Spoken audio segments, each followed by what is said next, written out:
Aujourd'hui, nous sommes à la croisée des chemins. Que voulons-nous pour le Mali? Que souhaitons-nous pour notre pays?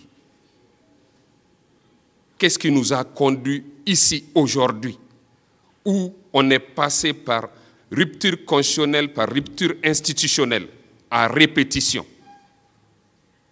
Ce sont les mauvaises organisations d'élections, de scrutin, crise perpétuelle post-électorale depuis 2018 au moins.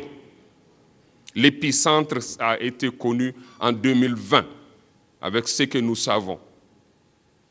Alors nous ne pouvons pas garder un tel système.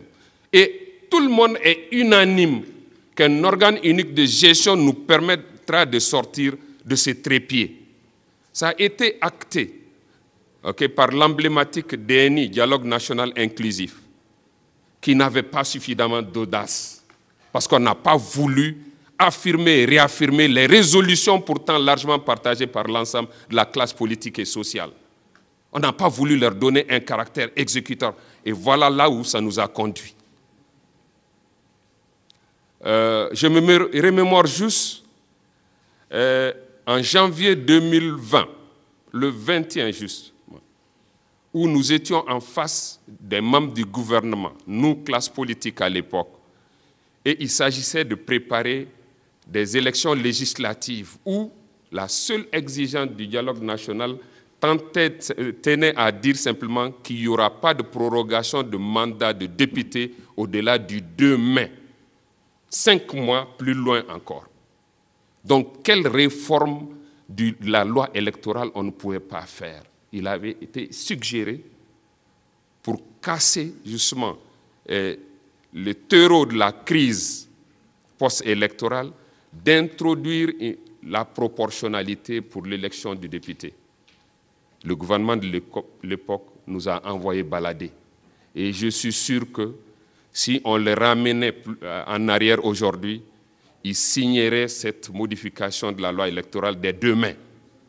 Ils ne l'ont pas fait. Où sont-ils aujourd'hui? Mais je pense plutôt au Mali. Aujourd'hui, ça a été démontré, et c'est scientifiquement démontrable, que nous pouvons mettre en place un organe unique de gestion des élections, fonctionnel en quelques mois. Le seul challenge restant, une liste électorale fiable aux standards internationaux. Et même en gardant le statu quo, ce n'est pas gagné d'avance d'avoir cet instrument qui mettrait tout le monde d'accord. Il s'agit maintenant de travailler à cela. Le problème, ce n'est pas nécessairement la mise en place de l'organe unique de gestion, mais comment avoir ce fichier. Nous n'avons pas compris, nous, qu'on ait perdu 9 mois en sachant que c'est le talon d'Achille de notre système électoral et qu'on n'ait rien entrepris pour justement le corriger.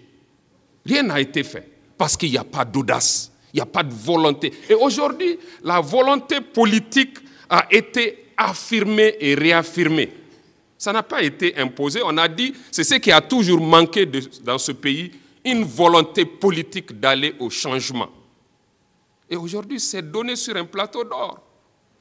En général, les tenants du pouvoir s'agrippent à un système qui leur permet d'avoir une même mise sur le processus électoral pour se couvrir ses arrières. C'est cela. Mais aujourd'hui, cela ne prévaut pas dans la démarche que propose le gouvernement. Donc, je ne pense pas qu'il y ait de problème de ce point de vue. C'est une volonté politique, pas imposée, mais actée. Je pense qu'on doit préciser cela.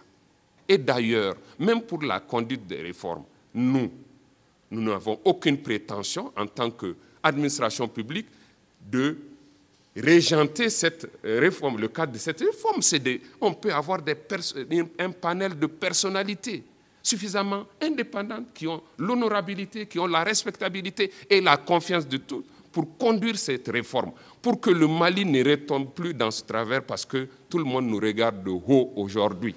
Est-ce bien ce grand Mali que nous avons connu? Par la faute des élections, nous sommes regardés de cette façon. Nous ne devrons plus accepter d'être logés à cette enseigne-là.